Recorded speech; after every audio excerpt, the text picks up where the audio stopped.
안녕하십니까. 이어서 경남 뉴스입니다.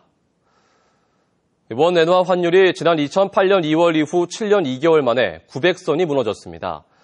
일본의 엔저 정책에 경남의 기업들이 직격탄을 맞고 있습니다. 오종우 기자의 보도입니다. 김해에 있는 공작기계 제조업체 40여 개 나라에 수출하며 해외 매출 비중이 지난해 65%였지만 현재 50% 정도로 줄어들었습니다. 엔저로 가격 경쟁력을 갖춘 일본 업체들의 공세가 거세기 때문입니다. 딜러들한테 가격 압박을 받고 있습니다. 물론 저희들도 거기에 따른 일부 하고 있습니다만 추가적인 압박이 계속 될 거라고 생각을 하고 있습니다. 100엔당 환율은 지난 2012년 1,500원에서 최근 900원 이하로 내렸습니다. 엔화 가치가 떨어진 만큼 해외에서 일본 제품 가격이 내려가 국내 수출품이 설 자리를 뺏기고 있습니다. 값이 내린 일본 제품은 국내 시장을 위협하고 있습니다. 창원의 대일 수출은 감소한 반면 수입은 크게 늘어 무역 적자가 계속 심화되고 있습니다. 니켈 제품, 중전기기, 금속 공작기계 등 일본의 수입 의존도가 높은 제품들 중심으로 37% 수입이 증가했습니다. 일본의 조선업계도 엔저에 힘입어 지난 1월 7년 만에 선박 수주량 1위를 기록하는 등 국내 조선업체들을 긴장시키고 있습니다. KBS 뉴스 오종우입니다. 엔저로 수출 농가들도 타격이 큽니다. 경남의 신선 농산물 수출국 가운데 비중이 가장 높은 곳이 일본인데 수출을 포기하는 농가도 늘고 있습니다. 송금환 기자입니다. 지난 3년 동안 재배한 파프리카 전량을 일본에 수출해온 김충기 씨. 올해는 처음으로 일부를 국내 시장에도 내다 팔고 있습니다. 수출 가격이 국내 시세의 절반 수준으로 떨어졌기 때문입니다.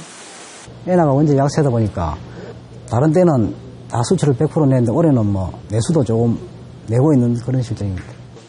엔화 약세에다 올해는 비가 자주 내리고 흰 가루병까지 퍼져 지난해보다 생산량이 30% 정도 떨어져 고민이 이만저만이 아닙니다. 토마토 재배 농가도 상황은 비슷합니다. 지난해보다 상품 가격은 20% 낮아졌지만 물류비 부담은 더 커졌습니다. 3일이면 소비자의 일본 가가지고 소비자에 도착이 됐습니다. 그런데 지금은 전수검사를 해야 되기 때문에 한 일주일 정도 시간이 걸립니다.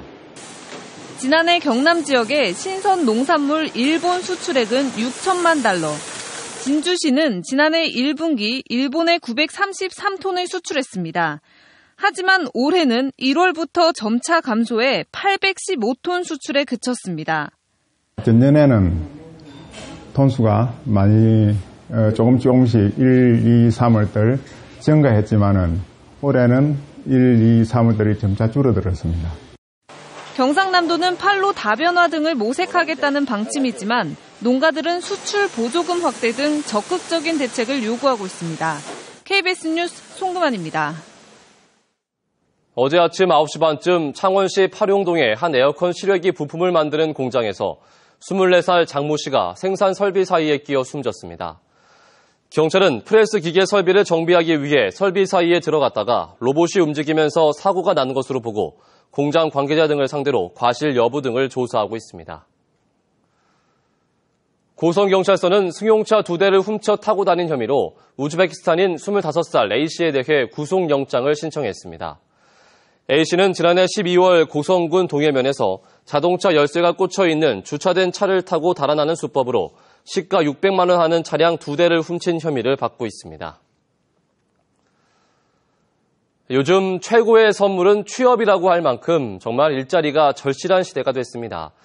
모든 세대가 원하는 일자리 마련을 위해 계층별 맞춤형 일자리 정책이 마련돼 효과가 주목됩니다.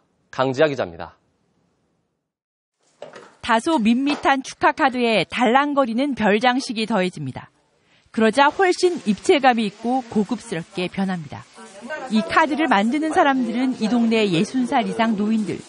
동네 노인들은 이곳에서 하루에 3시간가량 일하고 한 달에 20만 원가량 보수를 받습니다. 나와서 아마 한 푼이라도 버리려고 용돈이라도 쓸라 자식들한테 저가는 것도 안 나서 예. 부산시는 거창한 노인 일자리보다 이런 일자리가 노인에게 더 실효성이 있다고 보고 경로당으로 확대해 1,600여 명의 노인 일자리를 만들 계획입니다. 물가만 무궁무진합니다. 얼마든지 가져가시고 또 하는 작업량에 따라서 인건비도 얼마든지 20만 원 이상 넘어설 수도 있고 그래서 장애인 일자리 창출에도 전국 최초로 능력 있는 중장년의 네트워크를 접목합니다.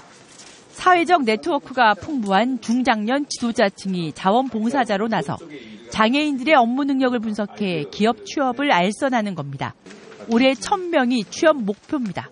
사회적으로 지도층에 있는 그런 인사들을 다 참여를 시켜서 그런 분들이 장애인 취업을 1년에 한 사람이라도 각각 취업을 시키면은 또 수시로 열리는 마이스 행사는 청년 일자리 창출에 활용하기로 했습니다.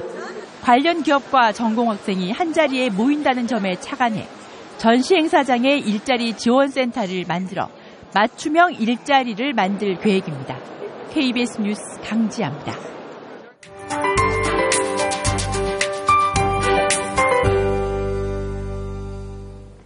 봄비치곤 많은 양의 비가 내렸습니다. 특히 남해를 중심으로 125mm의 비가 쏟아졌는데요. 이번 비는 모두 소강 상태를 보이면서 오늘은 대체로 흐린 가운데 해안 지역을 중심으로 낮 한때 비가 오는 곳이 있겠습니다. 현재 위성 영상 보시면 우리 지역으로 낮은 구름이 많이 지나고 있는데요. 여기에 일부 지역을 중심으로는 옅은 안개가 끼어 있어 하늘빛이 매우 흐리겠습니다. 오늘 동쪽 지역의 아침 기온 창원이 14.3도로 어제와 비슷하거나 조금 높게 시작하고 있고요. 한낮 기온은 창원이 21도, 밀양이 24도로 어제보다 3도에서 5도가량 높겠습니다. 서부 지역도 낮 동안에는 무척 포근하겠습니다. 오늘 한낮 기온이 진주가 21도, 거창이 22도까지 오르겠습니다. 여기에 진주와 거창을 중심으로는 옅은 안개가 끼어 있는 점 주의하셔야겠습니다. 바다의 물결은 남해 동부 먼바다에서 최고 2m로 일겠습니다. 비가 내리면서 낮 동안에 조금 서늘하다고 느끼실 텐데요. 내일부터 한낮 기온이 크게 오르겠고요. 토요일까지 고온 현상이 이어지겠습니다. 기상정보였습니다. 경남 지역의 3월 어음 부도율이 전달보다 0.09%포인트 하락한 0.08%를 기록했습니다. 경남은행이 외환 서비스를 홍콩달러와 호주달러, 태국바트 3종류를 추가해 환전 가능한 화폐가 9가지로 늘었습니다. 한국농수산식품유통공사 경남지역본부가 경남지역 수입쌀 공매업체를 대상으로 수입쌀 부정유통 방지 교육을 했습니다. 남창원농협 농수산물 종합유통센터가 다음 달 2일까지 2만여 상품을 최대 70% 할인하는 창원시민 가계부담 경감 특별 할인점을 합니다. 지진 피해로 고통을 받는 네팔을 돕기 위한 온정이 잇따르고 있습니다.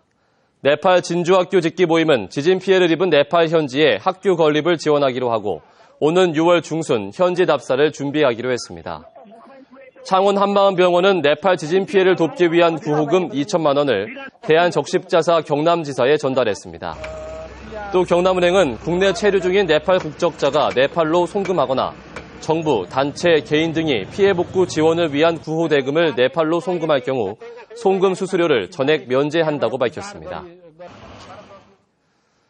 창원시가 올해 장애인 복지 예산 745억 원을 편성했습니다. 745억 원은 100만 이상 대도시 가운데 가장 많은 금액으로 중증 장애인 기초장애 연금에 143억 원, 장애인 사회활동에 136억 원을 지원합니다. 창원시는 장애인 복지 예산은 간접 지원이 많아 체감이 힘들다며 최대한 누수를 줄여 체감도를 높이겠다고 밝혔습니다. 창원시가 수출 보험료를 지원합니다. 창원시는 우선 중소기업을 대상으로 다음 달 22일까지 신청을 받은 뒤 단체 보험 가입을 통해 최대 5만 달러까지 보장을 받을 수 있도록 할 예정입니다. 창원시는 지난해 22개 업체에 그쳤던 지원을 올해 50개 업체로 확대하는 것을 목표로 합니다. 경남의 한 학부모 단체가 지난 1월 도지사의 이른바 건방지다 발언에 대해 사과를 요구한 교육장들의 기자회견이 박종훈 교육감의 지시에 의한 것인지 배후를 밝히라고 촉구했습니다. 이 단체는 교육장협의회의 성명서 초안을 경남교육청 직원이 작성해 조사를 받았고 일부 교육장들은 당시 기자회견이 교육감과 사전에 협의해 진행했다고 진술한 것으로 알려지고 있다며 박종훈 교육감은 경남도민에게 사과하고 응분에 책임을 져야 한다고 촉구했습니다. 김한표 국회의원이 도로사업자가 사고 예방을 위해 안전시설을 설치하고 관리하도록 하는 도로법 개정안을 대표 발의했습니다. 이번 도로법 개정안은 사고 발생률이 높은 터널이나 교량 등의 도로 구간에 피해 방지와 도로 환경 개선을 위한 안전시설을 설치하고 관리하도록 규정하고 있습니다.